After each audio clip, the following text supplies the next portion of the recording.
அப்பொழுது ராஜா இதற்காக மொர்தெகாய் கனமும் மேன்மையும் செய்யப்பட்டதா என்று கேட்டான்.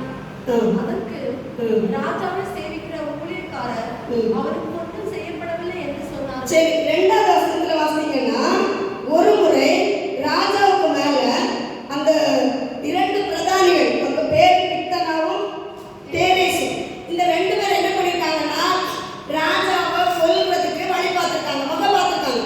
ராஜா மேல கை போடுறதுக்கு இந்திரா காந்தி எப்படி கொண்டாங்க தெரியுமா?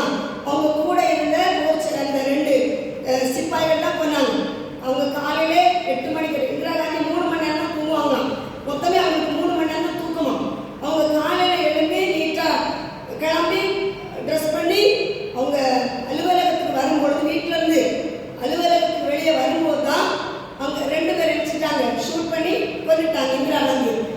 அப்போ இந்திரா காந்தி என்னன்னா அவங்க வந்து நினைக்கல இப்படியெல்லாம் நம்ம கூட இருக்கவங்களே மெய் காப்பாளர்கள், அவங்களுடைய மெய் காப்பாளர்கள், இப்போ அவங்களே நம்மளை இப்படி பண்ணுவாங்கன்னு அவங்க எதிர்பார்க்கல. அப்போ அதே மாதிரி தான் ராஜா மேல பிரதானிகள், 2 பிரதானிகள், இவங்க 2 பேரும் ராஜாவை கொல்வதற்கு என்ன பண்ணிட்டாங்க? பிளான் போட்டாங்க. பிளான் போட்டு கை போடுறதுக்காக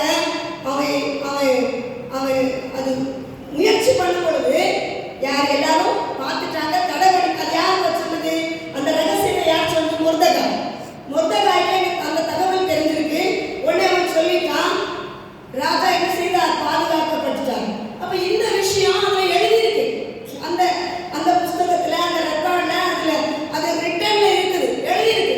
ஆனா இந்த காரியத்துக்கு மொர்தெகாய்க்கு ஏதாவது செய்தாங்களான்னு கேட்கிற ராஜா.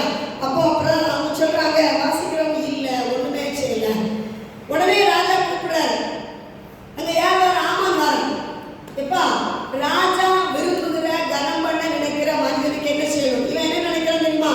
என்ன தவிர ராஜா யாரை